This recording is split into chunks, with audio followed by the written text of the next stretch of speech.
were speaking of story, right, and how men communicate. You didn't really touch on women because I think you were speaking from your perspective.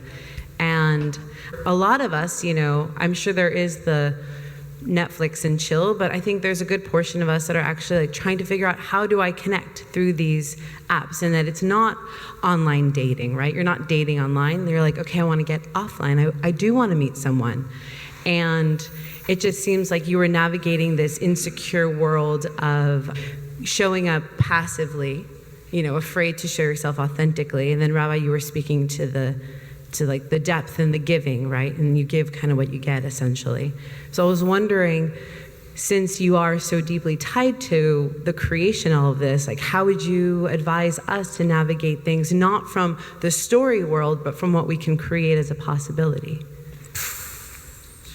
It's loaded. Yeah. Are you ready, David? I mean, I for sure. First of all, great question. Thank you. I know the rabbi has a bunch to say on this. A couple of quick thoughts. I think there's something that's really powerful about being fully spoken. And what I mean by that is I've seen people on their bio, of course, say serious relationship only or whatever it is that they say. And I think people might be timid about if they should or shouldn't. But if you know what you want and that's what you want, put it out there. Mm-hmm. Wear it on your show. Lead with that, because that's what you'll call it. And otherwise you might get fluff, and no one wants fluff. The other thing that people experience is on a date or on a first date, or not even on a first date, while still dating in a little while, is people will show up or present the person that they think the other person wants them to be or would like.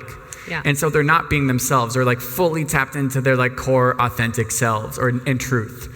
And then there's this weird disconnect between who you are, fully comfortable and expressed, and who this person at this point expects you or has grown to know you as. And that's also a huge, bad path to go down that we've all seen. I think friends are had experiences with that.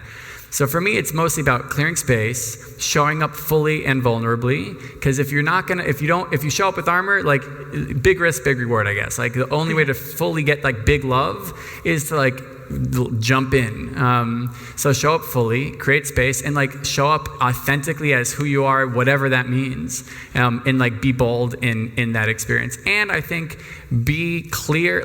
You can be vocal about what it is you're looking for. Talk to these people, tell them about it. Don't dance around it. Just go straight in. And for whatever reason, if they don't respond well, then that's not your person. On to the next one. One of my best friends and I, when we were both single, we used to have this debate when we were going out on dates, if we should throw ourselves into the date and make ourselves really vulnerable and really just put our heart and soul into it. Why wouldn't we want to do that? Because if it doesn't work out, then there's pain and there's you're a lot more exposed and it's a lot harder to move on and get over. Or should we be more guarded at first and wait till we see Anyway, we both came to the conclusion at the end after a number of days that it's worth the pain. Jump right in and make yourself vulnerable in a way that gives someone the real you. So that the one that will work out, you gave them a real experience. But the problem with the way we communicate, and the Kabbalah talks a lot about this, is there's two sides of communication. There's revealing and concealing. The purpose of communication is to reveal. I reveal to you my inner essence, my thoughts and my feelings. And when I reveal that to you, we connect. And there's intimacy. Intimacy, someone once said, is into me see. I allow you to see into me. So when I successfully reveal myself to you, I create a space for us to connect. Now, you're also supposed to conceal when you communicate. What are you supposed to conceal? You're supposed to conceal anything that will take away or distract from what you're trying to reveal. So I'd love to give this example, but if I say to you, I'm really sorry for the way I treated you, but you're a total jerk and deserved it. So it's whenever we follow up an apology with buts, how far is that going, right? You destroy everything you said before the but with what you said afterwards. When we communicate today, we're usually concealing more than we're revealing. We're being very politically correct, and then that's the height of concealment. Where a conversation might be happening, but there's no real communication. There's no real revelation. When I reveal to you my inner thoughts and essence, and I allow you in, I'm creating a space for us to connect. At our Shabbos table, many of you have been to it, we go around the table and everybody talks and says something they're grateful for.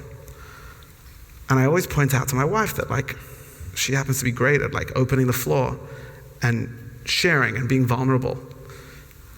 She's taught me a lot about that. If you want to connect with someone, go and ask your neighbor for sugar. Ask, be vulnerable. And in the act of needing something from them, you're creating a connection. You're connecting with them. But I always notice how if Rachie opens the table, the grateful circle we call it, the rest of the gratefuls are like incredibly deep and vulnerable, and like people really start to share. Whereas if nobody does that first, well, then everybody's kind of like on their guard. So I guess what I'm trying to point out here is women play more of a nurturing, cultivating role in a relationship that almost give permission for the guy to share. Guys don't like to share in general.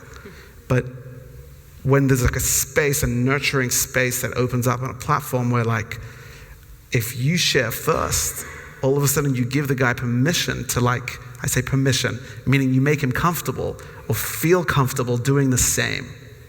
And so like, I'm not at all suggesting that you should be like sharing your entire life on a first date at all. That would be stupid. But try it. What? I mean, you can try it. But what I am saying is that like, we need to inject more realness into in conversation and communication. The second thing I'm going to quickly finish with is this idea of like, it drives me crazy that like people have 4 or 5 dates lined up. So while I'm on this date, I've got some plans for Wednesday, Thursday, and Friday with 3 different other women. If I was on the board of JSwipe, if YJP created an app, you'd have to become not available for 2 weeks or however long you need while you're dating one person. Because how are you supposed to like zero in and be fully present and give your heart and soul in a way that you can reveal and connect and create a certain, do you understand what I'm saying? Oh, for sure. So these are 2 things that we live in a world where like everything's available to us, so we have to be 10 times more intentional and disciplined than our grandparents had to be. That's it. Thank you.